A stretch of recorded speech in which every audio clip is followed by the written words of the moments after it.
네. 저희 의원실에서 삼성전자 회장을 증인으로 불렀는데 현재 고용노동부 산하공공기관 국정감사 증인 명단에서는 부사장으로 낮춰진 것 같습니다. 이 부분에 대해서 강력한 유감을 표시합니다.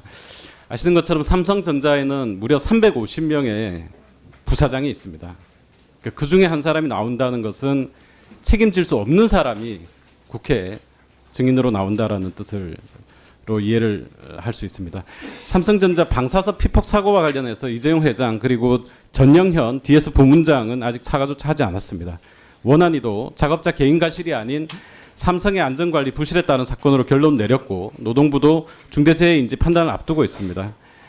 삼성전자의 총책임자 권한이 있는 사람이 나오지 않으면 저희 의원실은 신청을 철회하고자 합니다.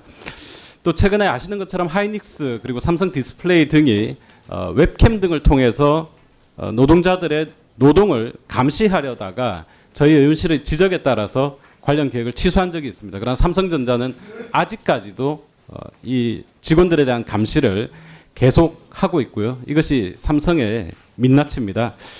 또한 지금 PPT에 보시는 것처럼 삼성은 심지어 국회까지도 블랙리스트를 관리하고 있는 것 아닌가 하는 의혹이 제기가 되고 있습니다.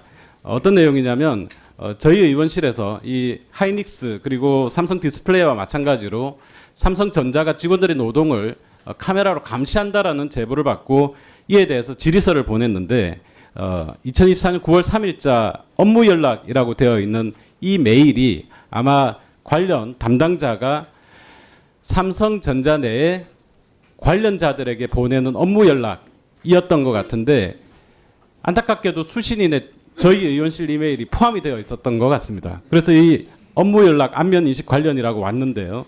내용을 보시면 국회 담당자로부터 박홍배 의원실에서 찌라시를 전달받았다.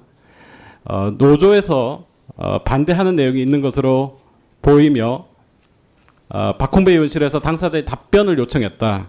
참고로 박 의원은 작년부터 삼성전자 관련자에 꾸준히 접촉을 해오고 있으며 힘들어하는 분위기이며 관련하여 실무적으로 접근한 이력이 있으신 분이다.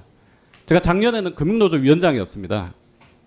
그러니까 말도 안 되는 얘기들을 자기들 내부에서 마치 국회의원 300명을 다 관리하고 있는 듯한 이 정황들이 저희 의원실로 잘못 보내진 이 이메일을 통해서 확인이 되고 있습니다. 저희 국회가 적어도 이 노사 문제 그리고 환경 문제 등과 관련해서 증인을 부르려면 책임 있는 사람을 불러야 된다고 생각합니다. 이런 기업의 대표도 부르지 못한다는 상황이면 저희는 아예 그러니까 지금 박홍배 의원님은 우리 증인 채택한 것 중에서 어떤 누구를 지금 처리한다는 얘기입니까? 삼성전자 이재용 회장을 부르거나 아니면 윤태양 부사장이라는 사람 불러서 제가 어떤 얘기를 들을 가치가 있겠느냐 하는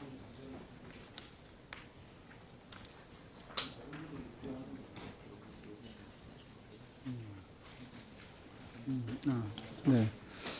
그러니까 지금 그 증인 참고인 명단 중에 보면 삼성전자 부사장 윤태양이 있는데 지금 그 여러 의원님들께서 증인으로 신청을 했어요. 그런데 이제 박홍배 의원님은 이 신청한 부분에서 처리를 하겠다. 네, 저는 처리를 하겠습니다. 처리를 하겠다는 얘기고. 네, 나머지 의원님들은 지금 이용호 의원님, 발언 있습니까? 네. 네. 제 의사진행 발언은 아니고요. 이 안건과 관련된 의견을 좀 말씀드리겠습니다.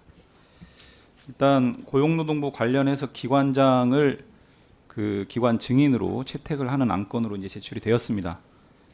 잘 아시는 바와 같이 지난번 우리 환노위 전체 회의에서 기관장의 어떤 그 국적과 관련된 입장 표명에 변화가 좀 없어서 퇴장 명령이 이루어졌습니다.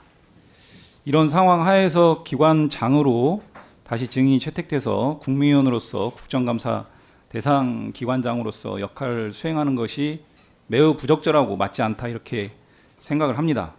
일단 오늘 기관장 증인으로 기왕에 채택된다라고 하면 10월 10일이 아마 고용노동부 국정감사 일정인 것 같습니다. 그날까지 분명한 입장 변화가 없으면 그날도 마찬가지 방식으로 국정감사 기관장으로 인정하기 좀 어렵겠다. 그래서 그날 명확한 입장 변화를 좀 가지고 출석을 해야 된다. 이런 말씀을 먼저 좀 드리고요. 두 번째는 지금 증인 참고인 채택이 총 35명 오늘 이제 안건으로 제출됐습니다. 여러 가지 논의 과정 속에서 노고가 있었을 것으로 보여집니다. 다만 몇 가지 의견을 좀 드리면 아리셀과 현대제철 증인 신청을 했었습니다. 잘 아시는 바와 같이 아리셀은 최악의 중대 살인기업이 되었습니다. 지금 현재 유가족분들은 계속 거리에서 이 문제 해결 촉구하면서 목소리를 내고 있는데 그 부분과 관련해서 아리셀 대표이사 박순관은 여전히 대화 자체를 거부하고 있는 마당입니다. 그리고 제대로 된 공식적인 사과를 유가족들한테 한 바도 없습니다. 이런 상황 하에서 이런 부분들에 대해서 엄중하게 좀 따져먹기 위한 차원에서 아리셀 대표이사를 증인 신청했지만 오늘 안건에는 포함되지 않았습니다. 그리고 두 번째로 현대제철 서강현 대표이사도 마찬가지입니다. 현대제철 순천공장에서 근무하던 하청 노동자들이 13년 이상을 걸쳐서 법정 소송 끝에 불법 파견을 대법원에서 최종 확정 판결을 받았습니다. 그런데 법원 판결을 받아오면 직접 고용하겠다라고 하는 회사는 대법원 확정 판결 선고 하루 전에 자회사를 급조해서 자회사로 가라. 그렇지 않으면 타지 공장으로 발령내겠다. 실제 그렇게 실행에 옮기고 있습니다. 그래서 순천공장에서 10년, 20년 근무했던 분들이 13년 걸쳐서 대법원 확정 판결을 받았음에도 불구하고 법원의 직접 고용 명령을 받았음에도 불구하고 회사는 당진 공장으로 무자비하게 인사발령을 내립니다. 이런 일만이 아니고 잘 아시는 바와 같이 당진 공장에서도 불법 파견 소송이 1심에서 진행이 됐습니다. 그리고 200억 원 넘는 손해배상 소송이 또 진행 중입니다.